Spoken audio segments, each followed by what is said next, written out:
Hi everyone, কেমন আছো? আশা করি সবাই খুব ভালো আছো। আমিও অনেক ভালো আছি। আজ আমার 10 ডেজ ক্রাফট সিরিজের ডে 2।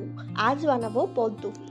জানি হলুদ পেজ থেকে মনে হচ্ছে যে এটা আবার কি পদ্ম ফুল। হ্যাঁ, গোলাপি পাতা না থাকার কারণে আমার কল্পনার এই হলুদ রঙের পদ্ম ফুলটাই আজ যে কোনো বই খাতার দোকানে যেখানে কালার পাওয়া যায় সেই দোকানগুলোয় তোমরা A4 সাইজের কালারিং পেপার বললেই ওরা দেখাবে।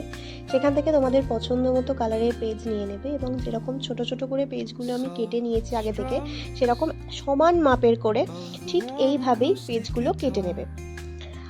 8টা ইয়েলো পেপার নিয়েছি আর 4টে গ্রিন পেপার নিয়েছি। সেটাতে এইরকম সেমভাবে তোমরা মুড়বে। মোড়াটা কিন্তু অন্যরকম হলে পদ্ম ফুলটা ঠিকঠাক হবে না, সুতরাং তোমরা ঠিকভাবে মুড়বে এবং পরপরভাবে সাজাবে।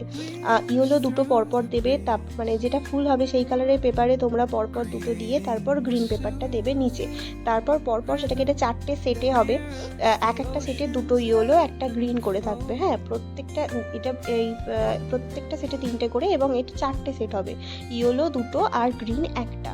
পরপর এটা সাজিয়ে একটা গার্ডার দিয়ে ভালো করে র্যাপ করে নেবে এবং তারপর যেরকমভাবে আমি দেখালাম সেম এইভাবে ফ্লাওয়ারটাকে ওপেন করতে থাকবে। তারপরই দেখবে একটা সুন্দর কিউট দেখে পদ্ম ফুল তোমরা বানিয়ে ফেলেছো।